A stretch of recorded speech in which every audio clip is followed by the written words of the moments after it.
தெளிச்சாத்தநல்லூர் நடுநிலைப்பள்ளி மாணவிகள் பேசும் வீடியோ வெளியாகி இருக்கிறதா? அதில் அரசு பள்ளி மாணவிகளாகிய எங்களுக்கு மும்மொழி கற்க உரிமை இல்லையா?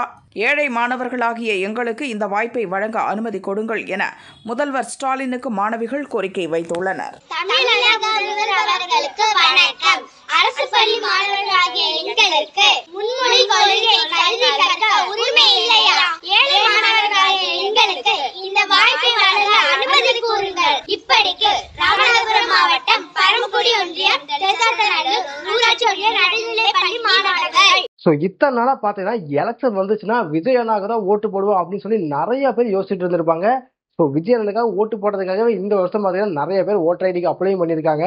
பட் இப்ப வந்த ஒரு நியூஸ்னால பாத்தீங்கன்னா விஜய் அண்ணாக்கு ஏகப்பட்ட பிரச்சனை. இந்த பிரச்சனைனால விஜய் அண்ணாக்கு வரப்போற ஓட்டு பாத்தீங்கன்னா கண்டிப்பா குறைய போகுது. அது மட்டும் இல்லாம பாத்தீங்கன்னா இப்பதான் ஒரு பிரச்சனையில மாட்டிருக்காரு. இனிமேல் பாத்தீங்கன்னா இன்னும் நிறைய பிரச்சனைகள் வெளியே வரப்போகுது.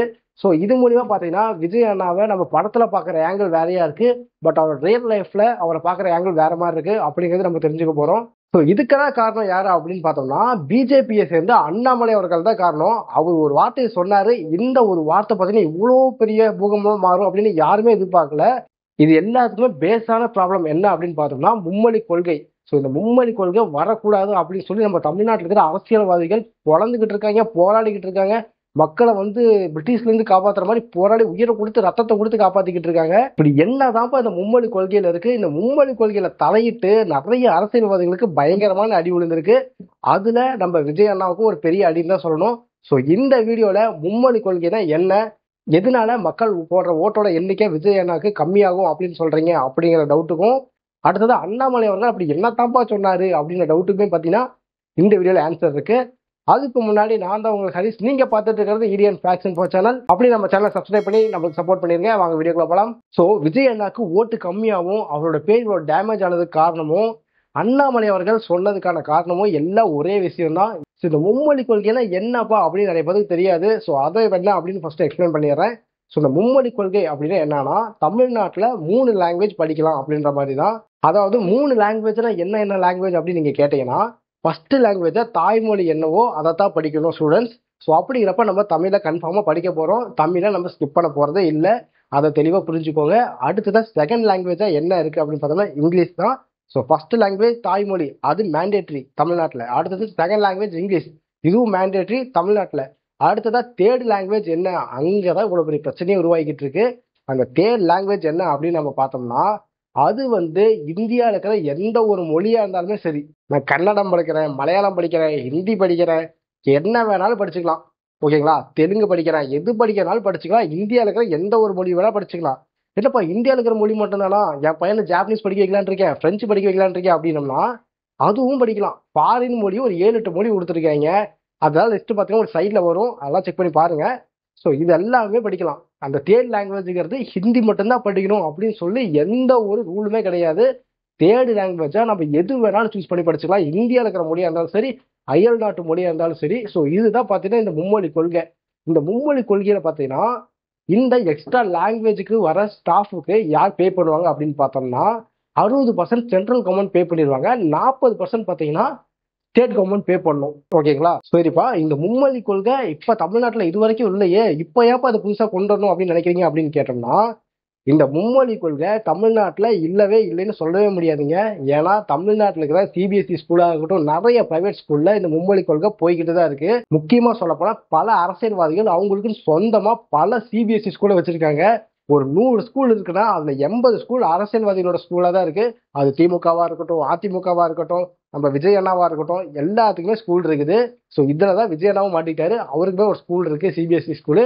அதாவது அந்த ஸ்கூல் அவரு தான் அப்படின்னு வெளியே தெரியாமையே ஒரு ஸ்கூல் இருக்கு. அந்த சிக்கலுக்கு நம்ம பின்னாடி வருவோம். ஃபர்ஸ்ட் இதெல்லாம் பார்த்துருவோம். அந்த சிபிஎஸ்இ ஸ்கூல்ல தமிழ், இங்கிலீஷ் இது 2 தான் சொல்லி தராங்களா அப்படின்னு பார்த்தோம்னா, அதை தாண்டி ஹிந்தி சொல்லி தராங்க, பிரெஞ்சு சொல்லி தராங்க, ஜாப்பனீஸ் சொல்லி தராங்க. இந்த மாதிரி மும்மொழி கொள்கையை சிபிஎஸ்இ ஸ்கூல்ல கடைபிடிச்சிட்டு தான் வராங்க. அதாவது பணக்காரங்க படிக்கிற எல்லா ஸ்கூல்லையும் மும்மொழி கொள்கை இருக்கு. ஏழைங்க படிக்கிற கவர்மெண்ட் ஸ்கூல்ல மட்டும் மும்மொழி கொள்கை வரக்கூடாது அப்படின்னு சொல்றது எந்த விதத்துல நியாயம் அப்படின்னு தான் எல்லாருமே கேட்கிறோம். இதை மக்களுக்கு புரியக்கூடாது அப்படின்னு இந்த அரசியல்வாதிகள் பண்ற கூத்து இருக்கே, அதுதாங்க பயங்கரமான ஒண்ணு. ஹிந்தியை கொண்டாட சொல்றாங்க, ஹிந்தி தான் மேண்டேட்ன்றாங்க, அப்படி இப்படி கதை விட்டு நம்ம மக்கள் எல்லாத்தையும் முட்டாளாக்கிட்டு இருக்காங்க. மும்மொழி கொள்கையில ஹிந்தியை மட்டும் தான் சென்ட்ரல் கவர்மெண்ட் படிக்க சொல்லுது, அப்படின்னு சொல்லி நம்ம நம்ப வச்சுக்கிட்டு இருக்காங்க. மும்மொழி கொள்கையை எதுக்க வச்சுக்கிட்டு இருக்காங்க நம்மள. பட் உண்மையான ரீசன் என்ன அப்படின்னு பார்த்தோம்னா, 3வது லாங்குவேஜை நீங்க இந்தியாவில் இருக்கிற எந்த ஒரு லாங்குவேஜா இருந்தாலும் சரி, இல்ல உலகத்தில் இருக்கிற எந்த ஒரு லாங்குவேஜா இருந்தாலும் சரி, எதை வேணாலும் நீங்க எடுத்து படிக்கலாம். இதுக்கு ஹிந்தி தான் படிக்கணும் அப்படின்னு ஒரு ஸ்ட்ரிக்டான ரூல் எதுவுமே கிடையாது. இதை நல்லா மைண்ட்ல ஏற்றிக்கோங்க. ஸோ மும்மொழி கொள்கை திட்டத்தை எதுக்குன்னு சொல்லி நம்ம வாழ்க்கையை அழிக்க தான் பிளான் பண்ணிக்கிட்டு இருக்காங்க. இவ்வளவு சொல்றேன்னு, இந்த பள்ளிக்கல்வித்துறை அமைச்சர் இருக்காரு பாத்தீங்களா, அவரோட பையனே பிரெஞ்சு படிச்சுக்கிட்டு இருக்காப்ல. ஸோ இப்படிங்கிறப்ப ஏழை மாணவிகள் படிக்கிற கவர்மெண்ட் ஸ்கூல்ல மட்டும் எதுக்கு மும்மொழி கொள்கை வரக்கூடாது அப்படின்னு இவங்க சொல்றாங்கன்னு ஒண்ணுமே புரிய மாட்டேங்குது. ஒருவேளை அப்படி வந்துட்டாங்கன்னா, இவங்க ஜாப்பனீஸ் படிச்சுட்டாங்க, பிரெஞ்சு படிச்சுட்டாங்கன்னா ஃபாரின்ல போய் செட்டில் ஆயிட்டு நல்லபடியா சம்பாதிக்க ஆரம்பிச்சிருவாங்க அப்படின்னு நினைக்கிறாங்களா? இல்ல ஒருவேளை எல்லாம் ஃபாரின் போயிட்டா இந்தியாவை யாருப்பா தூக்கி நிறுத்துறது அப்படின்னு தெரியாம முடிச்சுட்டு இருக்காங்களா என்னன்னு தெரியல. அப்படியே இவங்க பசங்க மட்டும் இந்த பிரெஞ்சா இருக்கட்டும், ஜாப்பனீஸா இருக்கட்டும், எல்லா ஃபாரின் லாங்குவேஜ் படிச்சுக்கிட்டு இருக்காங்க. ஏன் இவங்க பசங்க இந்தியாவிலேயே இருந்து இந்தியாவை தூக்கி நிறுத்தலாம்ல? ஸோ இந்த மாதிரி கேள்வி நிறைய பேருக்கு வருது. இதே ஒரு ஏழை மாணவன் போயிட்டு தனியா போய் நான் ஜாப்பனீஸ் படிக்கணும், பிரெஞ்சு படிக்கணும் அப்படின்னு போயிட்டு ஒரு கோச்சிங் சென்டர்ல சேர்ந்தாங்கன்னா எவ்வளவு ஃபீஸ் வாங்குவாங்க தெரியுமா? இப்ப இருக்கிற ரேஞ்சுல எவ்வளவு ஃபீஸ் வாங்குவாங்கன்னு சொல்ல முடியாத அளவுக்கு வாங்கிட்டு இருக்காங்க. இதை சென்ட்ரல் கவர்மெண்ட் ஃப்ரீயா ஸ்கூல்ல சொல்லித்தர அப்படின்றாங்க. இதை ஒத்துக்கிறதுக்கு அவங்களே எவ்வளவு பிரச்சனை அப்படின்னு தெரியல. ஒருவேளை ஏழை எளிய மக்களை கவர்மெண்ட் ஸ்கூல்ல இதெல்லாம் கத்துக்க ஆரம்பிச்சிட்டாங்கன்னா கோச்சிங் சென்டர் போயிடும், இந்த மாதிரி சிபிஎஸ்சி ஸ்கூல்ல சேர மாட்டோம் அப்படின்னு சொல்லி யோசிக்கிறாங்களா என்னன்னு ஒண்ணுமே புரியல. இதுக்கு மக்கள்கிட்ட கண்டிப்பா கணக்கு எடுக்கணும். மக்கள் என்ன யோசிக்கிறாங்க அப்படின்னு தெரிஞ்சுக்கணும். இவங்களே சொல்லிக்கிட்டு இருக்காங்க வேண்டாம் வேண்டான்ட்டு. பட் மக்கள்ல நிறைய பேருக்கு இதை பத்தின புரிதல் இருக்கு. ஸோ மக்களே இது எங்களுக்கு வேணும் அப்படின்னு தான் கேட்டுக்கிட்டு இருக்காங்க. ஸோ இந்த வீடியோ பார்த்துட்டு இருக்க உங்களோட பசங்களா பார்த்தீங்கன்னா கண்டிப்பா நிறைய பேர் பிரைவேட் ஸ்கூல்ல படிப்பாங்க. அப்படி படிச்சுட்டு இருக்காங்க நீங்க கமெண்ட் பண்ணுங்க. உங்க பசங்க மும்மொழி கொள்கையை படிச்சுட்டு இருக்காங்களா? தமிழ், இங்கிலீஷ் தவிர வேற ஏதாவது லாங்குவேஜ் படிச்சுட்டு இருக்காங்களா? ஹிந்தி படிக்கிறாங்களா, பிரெஞ்சு படிக்கிறாங்களா, ஜாப்பனீஸ் படிக்கிறாங்களா? அதை பத்தி சொல்லுங்க. இப்போ நிறைய காலேஜ்ல பார்த்தீங்கன்னா தனியாக ஜாப்பனீஸ் ப்ரோக்ராம் நடத்துறாங்க, பிரெஞ்சு ப்ரோக்ராம் நடத்துறாங்க. இதெல்லாம் எதுக்காக? பிளேஸ்மெண்ட்ஸ்க்காக நடத்திக்கிட்டு இருக்காங்க. ஸோ இந்த மும்மொழி கொள்கை அப்படிங்கிறது கண்டிப்பா தமிழ்நாட்டுக்கு ஒரு நல்ல திட்டம் தான். இதை வேண்டான்னு அரசியல்வாதிகள் சொல்றதுக்கு அவங்களுக்கு எந்த ஒரு உரிமையுமே கிடையாது. இது ஒரு மக்களுக்கான திட்டம், ஏழை எளிய மாணவர்களுக்கான திட்டம் தான். சரிப்பா, மும்மொழி கொள்கையை பத்தி இவ்வளவு சொல்லிட்டேன். விஜய் அண்ணனுக்கு என்னதான்ப்பா பிரச்சனை? ஐயோ சொல்லுப்பா, என்னன்னே தெரியாம இருக்கே அப்படின்னு கேட்பீங்க. இதுல விஜய் அண்ணாக்கு என்ன பிரச்சனை அப்படின்னு பார்த்தோம்னா, நம்ம விஜய் அண்ணாவும் ஒரு ட்வீட் போட்டிருந்தாரு. தமிழ்நாட்டை பொறுத்த வரைக்கும் 2 மொழி கொள்கை தாங்க, 3 மொழி கொள்கை கிடையவே கிடையாது, மும்மொழி கொள்கை கிடையவே கிடையாது அப்படின்னு சொல்லி ஒரு ட்வீட் போட்டிருந்தாரு. அடுத்தது அண்ணாமலை அவர்கள் ஒரு பிரஸ் மீட் வச்சாரு. பிரஸ் மீட் வச்சுட்டு சொன்னாரு, இந்தியாவில் பார்த்தீங்கன்னா 52 லட்சம் மாணவர்கள் பார்த்தீங்கன்னா கவர்மெண்ட் ஸ்கூல்ல படிக்கிறாங்க, 56 லட்சம் மாணவர்கள் பார்த்தோம்னா பிரைவேட் ஸ்கூல்ல படிக்கிறாங்க. அப்படி 56 லட்சம் பேர் படிக்கிற பிரைவேட் ஸ்கூல்ல பார்த்தீங்கன்னா மும்மொழி கொள்கையை தான் கடைபிடிச்சிட்டு இருக்காங்க. அவன் தமிழ் படிக்கிறான், இங்கிலீஷ் படிக்கிறான், ஹிந்தி படிக்கிறான், இல்லையா பிரெஞ்சு படிக்கிறான், ஜாப்பனீஸ் படிக்கிறான் அப்படின்னு சொல்லியிருக்காரு. பட் கவர்மெண்ட் ஸ்கூல்ல படிக்கிற பசங்க மட்டும் ஏன் இதெல்லாம் படிக்கக்கூடாதுன்னு நீங்க சொல்றீங்க, ஏன் இந்த ரூலை விடாம தடுக்கிறீங்க அப்படின்னு கேட்டிருந்தாரு. அப்படியே பேசிட்டு போது இன்னொரு வார்த்தையும் சொல்லிட்டாரு. நம்ம விஜய் அண்ணா அவர்கள் கூட இப்படி சொல்லியிருந்தாரு, மும்மொழி கொள்கையே எங்களுக்கு வேணாம், 2 மொழி கொள்கை இருந்தா போதும் அப்படின்னு சொல்லியிருந்தாரு. பட் அவர் நடத்துற ஸ்கூல்ல மும்மொழி கொள்கையை தான் பின்பற்றிட்டு இருக்காங்க. அவர் நடத்துற ஸ்கூல்ல வருஷம் ஹிந்திக்கு ப்ரோக்ராம் கண்டக்ட் பண்ணிட்டு இருக்காங்க. ஸோ ஹிந்தி பேசுற மக்களோட கலாச்சாரம் எந்த அளவுக்கு இருக்கு அதை பத்தி நிறைய ப்ரோக்ராம்ஸ் நடத்திக்கிட்டு இருக்காங்க. ஹிந்தி பேசுற மக்கள் என்ன உடை அணிவாங்க, என்ன ட்ரெடிஷன் இருக்கும் அப்படிங்கிறதையுமே அவங்க ஸ்கூல்ல சொல்லி கொடுத்துக்கிட்டு இருக்காங்க. ஸோ இதெல்லாம் விஜயண்ணா ஸ்கூல்ல மட்டும் பண்ணணும், கவர்மெண்ட் ஸ்கூல்ல படிக்கிற பசங்க மட்டும் இதெல்லாம் பண்ணக்கூடாதா, அவங்கள கத்துக்க கூடாதா, அவங்களுக்கு உரிமை கிடையாதா அப்படின்னு அண்ணாமலை அவர்கள் பேசியிருந்தாரு. அப்புறம் தான் எல்லாத்தையுமே தெரிஞ்சது. இவங்கடா புதுசா கொண்டு தூக்கி போடுறாரு, நம்ம விஜயண்ணாக்கு ஏதா ஸ்கூலு அப்படின்னு நம்ம யோசிச்சுக்கிட்டு இருந்தோம். ஸோ அப்புறம் தான் நம்ம தேடி பார்க்கும் போதா தெரியுது, விஜயண்ணாக்கு சொந்தமா ஒரு நிலம் இருக்கு. அது எங்கன்னு பார்த்தோம்னா சென்னையில படூர் அப்படின்ற இடத்துல இருக்கு. ஸோ அந்த நிலத்தோட ஓனர் யார் அப்படின்னு பார்த்தோம்னா சி ஜோசப் விஜய் அப்படின்னு தான் போட்டிருக்கு. ஸோ அவர் பார்த்தீங்கன்னா அவரோட லேண்டை லீஸுக்கு விடுறாரு. யாருக்கு விடுறாரு? அவரோட அப்பாக்கு. ஓகேங்களா, இந்த லேண்டை அவரோட அப்பாக்கு லீஸ் விட்டுறாரு. எத்தனை வருஷத்துக்கு? 35 வருஷத்துக்கு விட்டுருக்காரு. அதாவது 2017 இருந்து 2052 வரைக்கும் அந்த நிலத்தை லீஸுக்கு விட்டாரு. ஸோ லீஸுக்கு விட்டதுக்கு அப்புறம் அவரோட அப்பா ஒரு ட்ரஸ்ட் நடத்துறாரு. ஸோ வித்யா ட்ரஸ்ட் அப்படின்ற மாதிரி ஒரு ட்ரஸ்ட் நடத்துறாரு அவரோட தங்கச்சி பேர்ல. அந்த ட்ரஸ்ட் மூலியமா அந்த ட்ரஸ்டோட பேர்ல பாத்தீங்கன்னா ஒரு ஸ்கூலை கட்டியிருக்காங்க. அந்த ஸ்கூலோட பேரு என்ன அப்படின்னு பார்த்தோம்னா விஜய் வித்யாஸ்ரம். இதுதான் அந்த ஸ்கூலோட பேரு. அந்த ஸ்கூல் ஒரு சிபிஎஸ்இ ஸ்கூல். அந்த ஸ்கூலோட பேர்லயே தெரியுது அது விஜய் வித்யாஸ்ரம் அப்படின்ட்டு. விஜய்ங்கிறது அவரோட பேரு, ஜோசப் விஜய் அவர்கள், அதாவது நம்மளோட தளபதி அவரோட பேர் தான். அடுத்ததா பாத்தீங்கன்னா வித்யா அப்படிங்கிறது அவரோட தங்கச்சியோட பேரு. ஸோ இதை வச்சு அந்த ஸ்கூலை கட்டியிருக்காங்க. ஸோ இதுக்கும் விஜய் அண்ணாக்கும் எந்த சம்பந்தமும் இல்லை அப்படின்ற மாதிரி சொல்றாங்க. பட் அந்த ஸ்கூலோட சிஇஓ அவங்களோட பினாமி தான். ஓகேங்களா, மொத்தத்துல இந்த ஸ்கூல் யாருது அப்படின்னு நம்மளுக்கு கன்ஃபார்மா என்ன தெரியும் அப்படின்னா இது சி ஜோசப் விஜய் அவர்களோட ஸ்கூல் தான் அப்படிங்கிறது நம்ம எல்லாத்துக்கும் கன்ஃபார்மா தெரியும். சரிப்பா, விஜய் அவர்கள் ஸ்கூல் வச்சிருக்காரு, ஓகே. எல்லாரும் தான் ஸ்கூல் வச்சிருக்காங்க, அரசியல்வாதி வச்சிருக்காங்க, நிறைய பேர் வச்சிருக்காங்க. இதுல விஜய் அண்ணா வச்சிருக்கிறதுல என்ன தப்பு அப்படின்னு கேட்டோம்னா, விஜய் அண்ணா ஸ்கூல் வச்சிருக்காரு, அதான் நம்ம தப்பே சொல்லல. ஆனா என்ன பிரச்சனைனா, அவர் ஸ்கூல்ல மட்டும் எதுக்கு எல்லாத்துக்கும் ஹிந்தி சொல்லி தர்றாரு, ஹிந்தி பத்திர ஃபங்க்ஷன் நடத்துறாரு. அது மிச்சம் அவங்க ஸ்கூல்ல படிக்கிற பசங்கள்லாம் ஏழை எளிய மக்கள்லாம் படிக்க முடியாது, பணக்கார பசங்க மட்டும் தான் படிக்க முடியும். ப்ரீகேஜியோட ஃபீஸ் என்ன அப்படின்னு பார்த்தோம்னா 45,000. ப்ரீகேஜிக்கே 45,000 அந்த ஸ்கூல்ல. நீங்க 7th ஸ்டாண்டர்ட் வரும்போது பாத்தீங்கன்னா அந்த ஸ்கூல்ல ஃபீஸ் எவ்வளவு இருக்கும் அப்படின்னு பாத்தீங்கன்னா 60,000 பக்கம் வந்துடும்.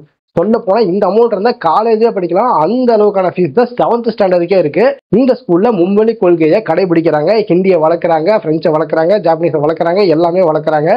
பட் இவர் ஏன் மும்மொழி கொள்கையை இவரோட ஸ்கூல்ல கடைபிடிச்சிட்டு ஆனா கவர்மெண்ட் ஸ்கூல்ல படிக்கிற மக்களுக்கு இருமொழி கொள்கை தான் வேணும், மும்மொழி கொள்கை வேணாம் அப்படின்னு சொல்லி ட்வீட் பண்றாரு அப்படின்ற மாதிரி எல்லாத்தோட கேள்வியுமா இருக்கு. அடுத்தது இன்னொன்னு சொல்றாங்க, இவர் கட்டினது வந்து விளைநிலத்தை அழிச்சு ஸ்கூல் கட்டிருக்காங்க அப்படின்னு சொல்றாங்க. ஸோ யாரா இருந்தாலும் இப்ப எத்தனையோ பேர் ஸ்கூல் கட்டிருக்காங்க, எல்லாருமே பார்த்தீங்கன்னா விளைநிலத்தை அழிச்சு தான் கட்டியிருக்காங்க. அந்த ஸ்கூல் கட்டுறதுனால ஒரு சமுதாயமே வந்து மேலே போகும். ஸோ இதனால வந்து அந்த 2.5 ஏக்கர் நிலத்துல விவசாயம் பண்றதோட ஒரு சமுதாயம் மேலே போகுது அப்படின்னு நினைக்கும் போது அது எந்த ஒரு பிரச்சனையுமோ தெரியல. ஸோ எல்லாருமே என்ன நினைச்சாங்கன்னா, சூர்யா அவர்கள் நடத்துறாரு, சூர்யா அதாவது ஆக்டர் சூர்யா அவர்கள் நடத்துறாரு, அகரம் ஃபவுண்டேஷன் நடத்துறாரு, நிறைய ஸ்டூடெண்ட்ஸ் ஹெல்ப் பண்ணிட்டு இருக்காரு, சேவை பண்ணிட்டு இருக்காரு. ஸோ அந்த மாதிரி விஜய் அண்ணாக்கு ஒரு ஸ்கூல் இருக்கு, கண்டிப்பா ஃபீஸ் கம்மியா இருக்கும் அப்படின்னு நினைச்சுதான் என்ன மாதிரி நிறைய பேர் அந்த ஃபீஸை போய் செக் பண்ணி பார்த்துருப்போம். பட் செக் பண்ணி பார்த்ததுக்கு அப்புறம் தான் தெரியுது இந்த ஸ்கூலோட ஃபீஸ் ஒன்லி பணக்காரங்க மட்டும்தான் படிக்க முடியும் அப்படின்ற மாதிரி இந்த விஷயம். அதாவது இவர் வந்து இவரோட ஸ்கூல்ல மும்மொழி கொள்கை கடைபிடிக்கிறாரு. அடுத்ததான் இவரோட ஸ்கூல்ல எல்லா ஸ்கூல் மாதிரி ஃபீஸ் அதிகமாக தான் இருக்கு. ஸோ இவர் மட்டும் எல்லா ஸ்டூடெண்ட்ஸ்க்கும் பணத்தை வாங்கிட்டு மும்மொழி கொள்கையை சொல்லிக் கொடுக்கலாம். பட் சென்ட்ரல் கவர்மெண்ட் வந்து ஃப்ரீயா கவர்மெண்ட் ஸ்கூல்ல இருக்கிற பசங்களுக்கு மும்மொழி கொள்கை திட்டத்தை கொண்டு வந்தா அதை தடுக்கிறாங்க. ஸோ இதுதான் பார்த்தோம்னா எல்லாத்தோட கேள்வியுமா இருக்கு. எல்லாருமே விஜய் அண்ணாவை ரொம்பவே நம்பிட்டு இருக்காங்க. ஏன்னா நம்ம விஜய் அண்ணாவை படத்துல தான் பார்த்துருக்கோம். ஸோ படத்துல பார்த்து இவர் வந்து இப்படிதான் இருப்பாரு. ஸோ படம் மூலியமா நம்ம பார்க்கும்போது ஓகே விஜய் அண்ணா வந்தோம்னா நம்ம எல்லாத்துக்கும் ஒரு வெளிச்சம் வரும் அப்படின்னு தான் நினைச்சிட்டு இருக்கோம். பட் இருந்தாலும் படத்துல ஒரு மாதிரி இருக்காரு, பட் ரியல் லைஃப்ல ஒரு மாதிரி தான் இருக்காரு அப்படிங்கிறது இந்த ஒரு விஷயத்தினாலே அவர் மேல இந்த நம்பிக்கை உடையிற அளவுக்கு பண்ணியிருக்காங்க. அடுத்ததான் இன்னும் என்ன சொல்ல வராங்கன்னு பார்த்தோம்னா, இப்பதான் விஜய் அண்ணா பண்றதுல ஒரு விஷயம் வெளியே வந்திருக்கு. இன்னும் இந்த மாதிரி பல விஷயங்கள் இருக்கு. இது எல்லாமே ஒவ்வொன்றா வெளியே வரும் அப்படின்னு தோணுது. எனக்கு பர்சனலா என்ன தோணுதுன்னா, விஜய் அண்ணா கம்முன்னு அரசியலுக்கு வராம படமே நடிச்சிட்டு இருந்தாலே பரவாயில்லையாட்டு இருக்கு. ஸோ இவரை பத்தி இந்த விஷயம் தெரிஞ்சதுக்கே நம்மளுக்கு கஷ்டமா தான் இருக்கு. ஸோ இதெல்லாம் பார்க்கும்போது நம்மளுக்கு என்ன தோணுது அப்படின்னா, பணம் இருக்கிறவங்க இப்பவும் மும்மொழியே படிச்சுக்கிட்டு தான் இருக்காங்க. அவங்க படிச்சுக்கிட்டே தான் இருக்காங்க. ஆனால் பணம் இல்லாத ஏழை எளிய ஸ்டூடெண்ட்ஸ் படிக்கிற கவர்மெண்ட் ஸ்கூலில் தான் அதை வரவிடம் தடுத்துக்கிட்டு இருக்காங்க. ஸோ இதுக்கு வந்து நம்மளவே ஆதரவு தர சொல்கிறாங்க மக்களை. ஏன்னா அவங்க வந்து பொய்யா பிரச்சாரம் பண்ணுறாங்க, பொய்யா சொல்கிறாங்க மக்களுக்கு கருத்துக்களை. அதாவது மும்மொழி வந்துருச்சுன்னா தமிழ் அழிஞ்சே போயிடும் அப்படின்ட்டு. பட் உண்மையான ரீசன் என்ன அப்படின்னா, இவங்க நடத்துகிற அரசியல்வாதிகள் நடத்துகிற பல ப்ரைவேட் ஸ்கூலில் தமிழ் பேசினா இன்னமும் ஃபைன் போட்டுக்கிட்டு இருக்காங்க. ஸ்கூலுக்குள்ள என்ட்ரி கொடுத்துட்டாவே இங்கிலீஷ்ல தான் பேசணும், வீட்டுக்கு போனாலும் இங்கிலீஷ் தான் பேசணும் அப்படின்ற மாதிரிலாம் நிறைய ரூல்ஸ் இருக்கு. ஸோ இவங்க இங்கிலீஷ்ல தான் பேசணும்னு சொல்ற இடத்துல சென்ட்ரல் கவர்மெண்ட் ஃபர்ஸ்ட் லாங்குவேஜா நீ தாய்மொழியை படி, தமிழை படி, செகண்ட் லாங்குவேஜா நீ இங்கிலீஷை படி, தேர்ட் லாங்குவேஜா உனக்கு பிடிச்ச எந்த லாங்குவேஜ் வேணாலும் படி, இந்தியாவில் இருக்கிற லாங்குவேஜா இருக்கட்டும், ஃபாரின் லாங்குவேஜா இருக்கட்டும், எதுவாக இருந்தாலும் படி, அதுக்கு நான் பே பண்றேன், நான் உனக்கு ட்ரைனிங் கொடுக்குறேன் அப்படின்னு சொல்லும்போது நம்மளுக்கு இந்த ரூல் கண்டிப்பா நல்ல ரூல் தான். ஸோ இது மூலிமா பசங்களோட எதிர்காலம் கண்டிப்பா நல்ல நிலைமைக்கு போகும். எனக்கு தெரிஞ்சு இவங்க அரசியல்வாதிகள் நடத்துகிற ஸ்கூலில் போய் சேர்த்துறதுனால தமிழ் அழியறதுக்கான வாய்ப்பு நிறையவே இருக்கு. ஸோ இதனால பார்த்தீங்கன்னா இந்த வீடியோ பார்த்துட்டு இருக்கு நீங்க, உங்களுக்கு இந்த மும்மொழி கொள்கை அப்படிங்கிற பற்றி தெரியல, இப்போதான் ஒரு டீட்டெயிலான தெளிவு கிடைச்சது அப்படின்னா கமெண்ட் பாக்ஸில் கமெண்ட் பண்ணுங்க. அது மட்டும் இல்லாமல் உங்க பசங்க பிரைவேட் ஸ்கூலில் படிச்சாங்கன்னா மும்மொழி படிக்கிறாங்களா அப்படின்னு கமெண்ட் பண்ணுங்க. ஸோ இந்த மும்மொழி படிச்சு வாழ்க்கையில நிறைய இடத்துல செட்டில் ஆயிருப்பீங்க. ஸோ அந்த மாதிரி யாராச்சும் இந்த வீடியோ பார்த்தாலுமே கண்டிப்பாக கமெண்ட்ல கமெண்ட் பண்ணுங்க. ஸோ உங்களுக்கு இந்த விஷயத்துல விஜய் அண்ணாவை பார்க்கும்போது என்ன தோணுது அப்படின்னு கமெண்ட்ல கமெண்ட் பண்ணுங்க. தேங்க்யூ.